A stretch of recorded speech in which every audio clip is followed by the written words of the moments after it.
How's it going, folks? I'm Matt. This is Photosynthetic, and welcome to another banging episode of Beyond the Bean. Today we have a very awesome guest. He's a good friend of mine. Goes by the name Shaggy. Runs what's called the Black Leaf Society. Shaggy, welcome to the show, man. We've been talking about doing this for a bit. I'm stupidly happy to have you here, sir. Thanks, man. I'm happy to be here, Matt. Yeah, and we're going to talk about breeding and beans, maybe puppies. We'll see what happens. So, Shaggy, let's just dive right in, man. How did you get into growing? Uh, I got into smoking a long time ago, and Yeah, growing was kind of the thing that just natural flew state, along with it.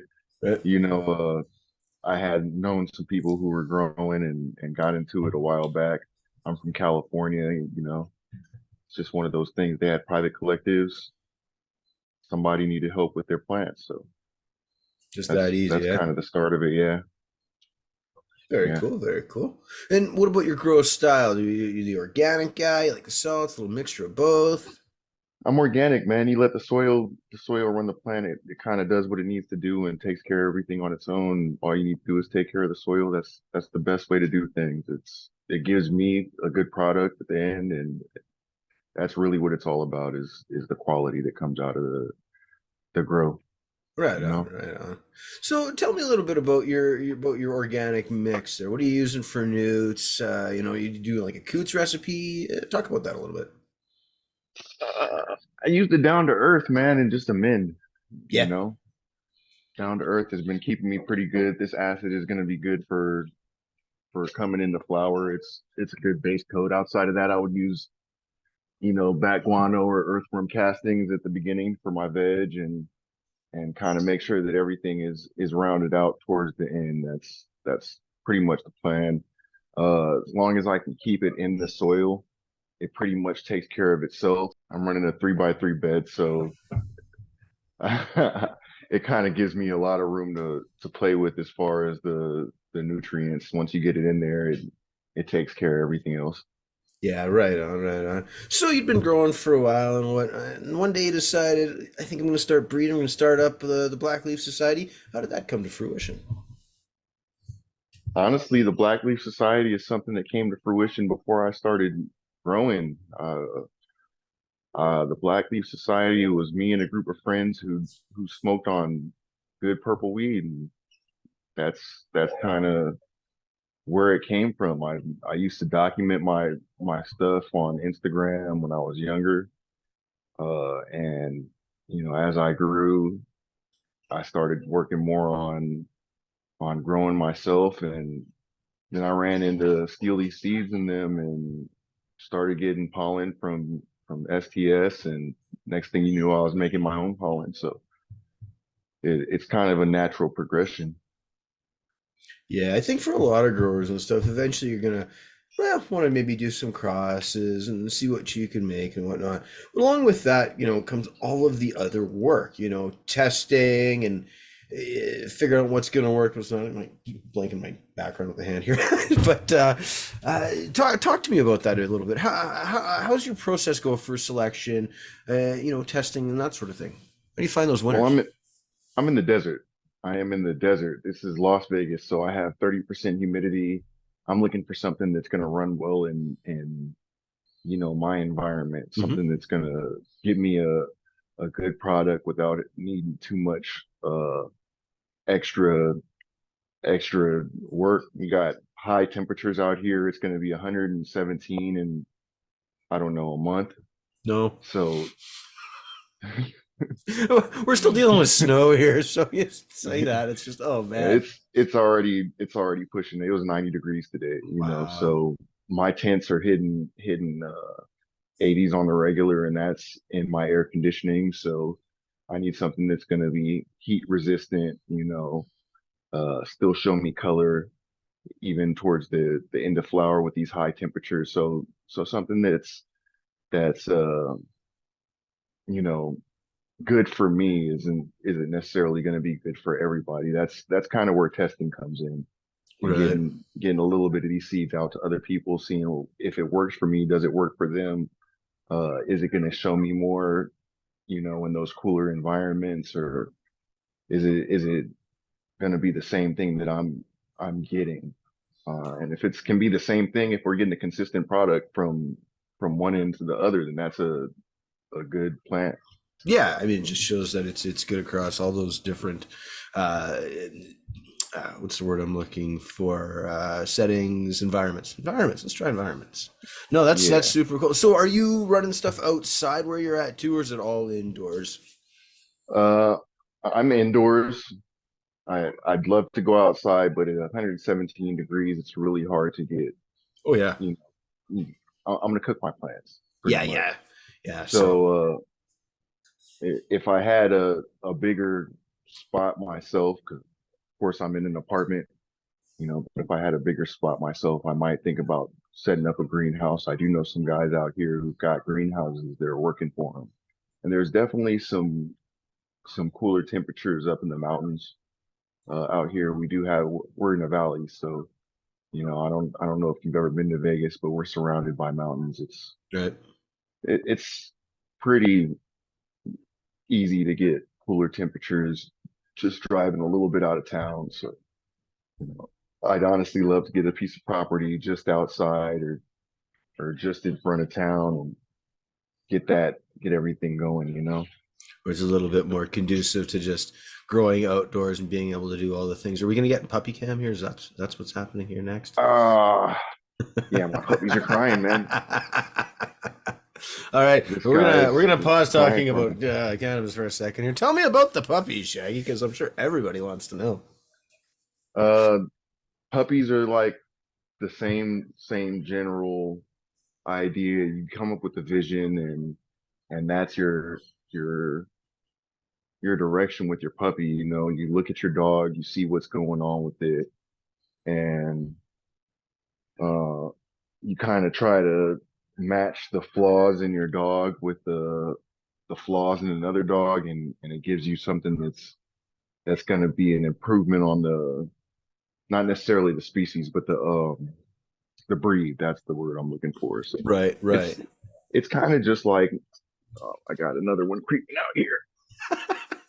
I love this. We never have puppies on the show, Yeah, it's so kind of just about oh the jeez. the same general idea as uh as breeding plants.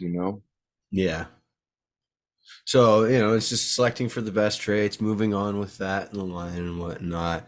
Yeah, that's a really interesting way to even make that comparison that doing dog breeding, doing cannabis breeding, and I've heard lots of folks talk about it, just the similarities between the two. So moving on though, tell me about the lines that you've put together so far. Do you have something you might consider a signature strain yet, or is it too early on in production? Uh, right now I'm working on the F2 of my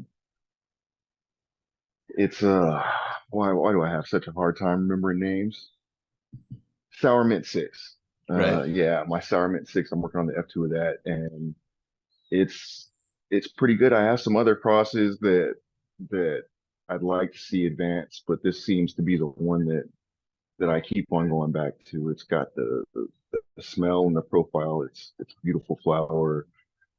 It's got the color change in my heat, so it turns a nice beautiful purple. You've seen triple mints before, so you know Oh what yeah. what the yeah, you know what the mother is looking like, and it's that Sour Max 6 from Blessed Coast Seeds, was the father for that. So it's it's got a nice sour sweet kind of profile going on. It's something that I would like to call my baby right now.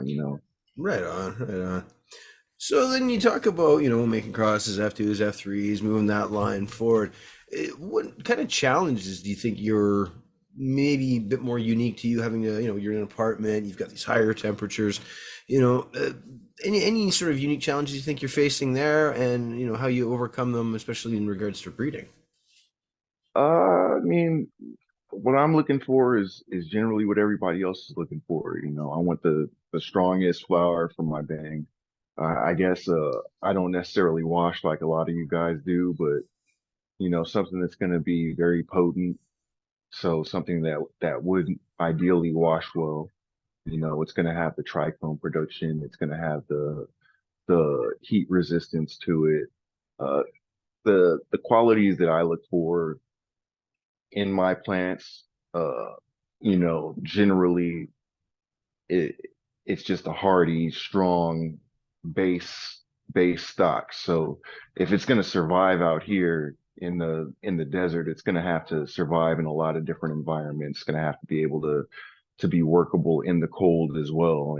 And it's just something that, you know, working on those in those this different environment, I need to get my product and my plants tested in other places as well, uh, especially cold places. You know, I got a buddy out in Connecticut who likes to test my stuff for me, and that's great. It gives me a nice even idea of what my product's going to do from very hot to very cold. You know, so honestly, my biggest challenge being in this environment is understanding how my plants are going to operate in a good environment. You know, Right. in Get that the parallel. yeah, in a zone one or zone two versus I don't even know what zone this is, but it's not good. It's really not. I got you. I got you. Talking about the social media for a few here. Uh, who you follow? Who's the guys that we should be paying attention to? Uh, like I said, I test for Blessed Coast. I test for NW47. So those are definitely some big names that people need to look out for. Uh, Romulan is has been one of my major influences, you know, just coming from the West Coast and having that seed stock that's been really old coming out. So Romulan's definitely somebody these younger cats want to look into. Um Soulfire 808, you know, there's a lot of good genetics companies out here. The biggest thing I could see somebody making a mistake on is not looking into whoever they can. Some of the smaller guys are working on some really nice stuff. You know, Tim personally, you know, that's your buddy, Tim's Crab Shack. He's got Yeah, we're gonna some, get Tim on here at some point.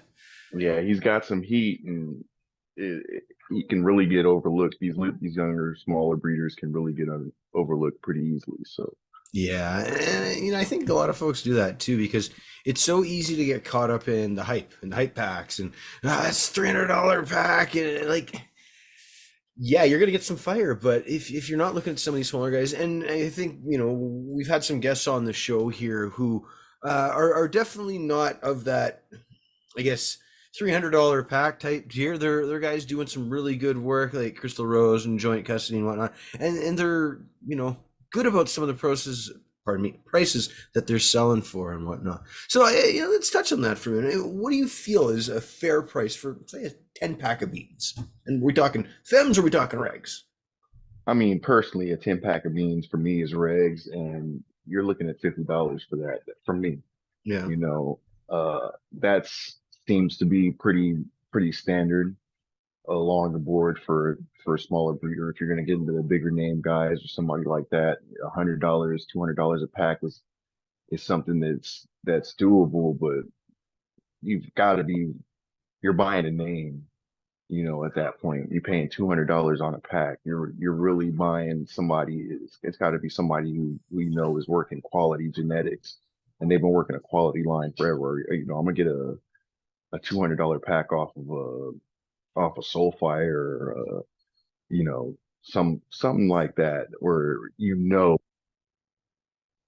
this pack is gonna be worked to the extreme, and you know, it's not just something that somebody's just putting out there F1 giving you whatever quality they can and running with it. yeah, Not fan that saying anything's fire. wrong with F1s, you know, because there's some good F1s out there, and that's where you're gonna find a lot of the variation. But for you know your standard grower, you're looking for an F3, F4 strain, something that you can get quality Yeah, and consistency on. stability.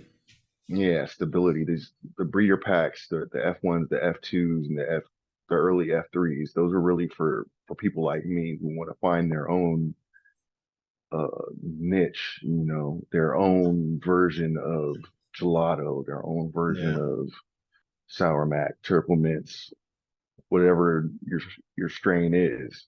Those F1s, F2s are for people who are looking to breed. Yeah, or just find the unicorn, find the winner, find that keeper. And I feel that we don't have enough of that information, that knowledge that, okay, you're buying an F1 pack. You might be spending $300, and I find it really hard to spend that much on an F1 pack. But the idea is you're doing the work, you're going to find the hunt. You could find some potential stuff that is amazing, especially if you're then going to the F2s. But I think that there's, especially for the newer guys, there's not a lot of information out there that this is what you're getting into. This may not be as tested. This may have some instability to it because we haven't worked it that much. It's I don't know, it's a difficult environment to get into. So when we're talking about, breeding and whatnot, of course, there's the cull. When you're popping beans, are you popping 10, 20, 30 at a time? How do you deal with the excess? Are you culling a lot of stuff before you get into flower, or is it like, no, we're going to bring everything to flower and find the best? I try to take everything to flower personally and clone out. Hmm. That's kind of my method. I take clones of everything. I see what it's going to do when it gets to flower, and then I go into the next step. Like I said, I got high temperatures out here, so we're trying to avoid issues with herms. That's a big deal when your temperature is starting to hit 80 something degrees, and it's going to be regular like that every night. You're running the lights on, and then you're back down at 60s when the lights go off. It makes a difference to kind of get through flower and see what kind of resistance we have to the change in temperatures, the change in water temperature, root zone issues, because all that stuff can develop really late in flower Right. and kind of cause you a major issue later. You're looking at a nice harvest because you worked hard on your plant. It gets nice and big, and then you got a root zone issue because you're watered out a little bit too hot, and now you're looking at your plant dying instead. I've had that happen. Yeah, I So just about to the finish line and something completely goes south on you. yeah, so it's about making sure that we get through flower and having a good quality product from start to finish, the best one, numbering out my clones, being real particular about who's going where and what's going what with what and getting from A to Z uh before we really start selecting for a good male. Yeah. So then to that point, talk about your male selection process, and do you run it all the way to the end, or are you just looking to get pollen? Yeah, my male selection process is a little bit different than my female selection process. I'm looking for something that's going to be strong, hardy, and you know, develop quickly, so we can get through these flowers a little bit faster, um, because that's generally going to cause us a little bit of issue. Right now, I'm in a medical market. I'm trying to get some of this stuff out to the dispensaries, and the way to do that is to, you know, finish your flowers a little bit faster, um, than everybody else. You want nice nice production size, but finishing in 8 weeks is, a major goal for uh, a lot of these massive cultivation sites out here. Hmm. So because I'm in a market where, I don't necessarily, when I was in California, we had private collectives and you can grow on your own to kind of get it out to who you needed to get out to. Out here, we don't have private collectives. So in order for me to get my name out in the Vegas market, I need to be able to get into the actual medical market or recreational market, and that's all about finishing, man. It's all about how fast you finish and how fast you can get to the next crop. So when I'm Yeah. selecting for a male, I'm looking for one that's gonna produce quickly and give me something nice and tall. I'm looking for a heavy production and fast. Right on, right on. So then, I guess I want to talk about. I mean, you kind of talked about things sort of going off the rails, but have you gotten to the point where something has just blown you away? Like you get into that final phase, the buds are fattening, you do that harvest, you do that dry, you do that smoke, and it's like, wow, this blew my mind away.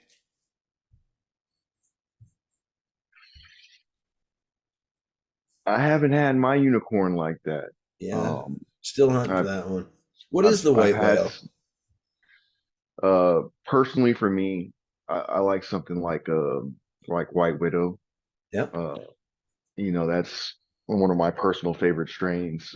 It's always been one of my favorite strains. So White Widow, White Rhino, uh, not necessarily the white, but the earlier white strains are what I'm looking for. I'm looking that's pungent, that's got that taste to it.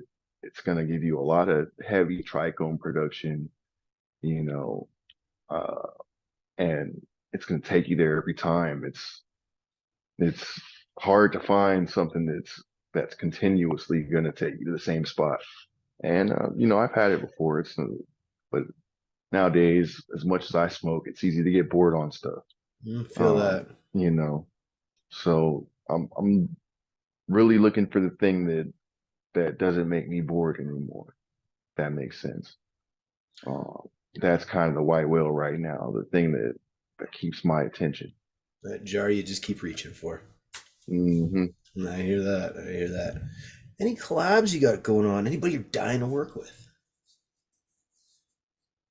Dying to work with, not really, man. It's everybody's doing their own thing. It's dying to work with is something that you know when I was starting out with it, I was dying to work with some people, but then you realize that they're just people, man, and it's kind of like I said, I'm doing the dogs too, and what I've learned off the dogs is you really can't survive off anybody else's name. So Yeah, I'm do I'm the just work trying yourself, to build yourself up.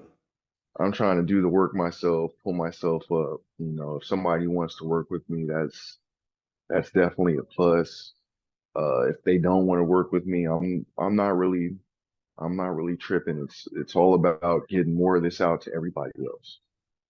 So at the end of the day, and as long as I can provide a quality product for my consumer, I'm happy. Um, Right on. you know, So we'll put your Instagram link down below so folks can find you there at the Black Leaf Society and whatnot. Go check out your posts, see what you're doing for gear. You got any upcoming drops or projects that you're working on? You're looking for testers, people to help you further the lines along? yeah, like I said, I'm looking for some testers on that Samurai. I'm not that Samurai, that Sour Mint 6 F2. I'm looking for some testers on some other things as well, but the main testing right now is the sour mints. It's going to be the next major thing once we really get it steady. Um, so I would definitely look out for that. I should send you some up there, man. I know you would appreciate a little bit of that. Yeah. So just check it out, man. Always good times, always good times. All right, guys. Well, like I say, his link's down below. Keep an eye out for me. Last question there, Shaggy. Somebody getting new into the game, what kind of advice would you offer them? Somebody starting to grow, somebody starting to breed. If you're gonna start to grow, man, just don't stop. Ever. Everything's a learning, yeah, everything's a learning experience. So Yep. just don't stop. But if you're trying to get into breeding, man, just realize that it's plant. It's something that you're gonna have to you're gonna have to paint and decide which direction you want to go with it. You have to have uh, a destination if you're going to do this, not say you're going to get there on your first day. You got to have a destination. Oh, whenever anybody asks me about grow and stuff, man, it's always what are your goals? And I think that's the big takeaway too. That's what I'm getting from what you're saying is what are you working towards? What do you want to do? Yeah, yeah. Is it going to be the project of a lifetime for you? Is it going to be the thing that really makes its thing for you? What are you looking for? What is your goal? You hit the nail on the head, man. What's your goal? Always.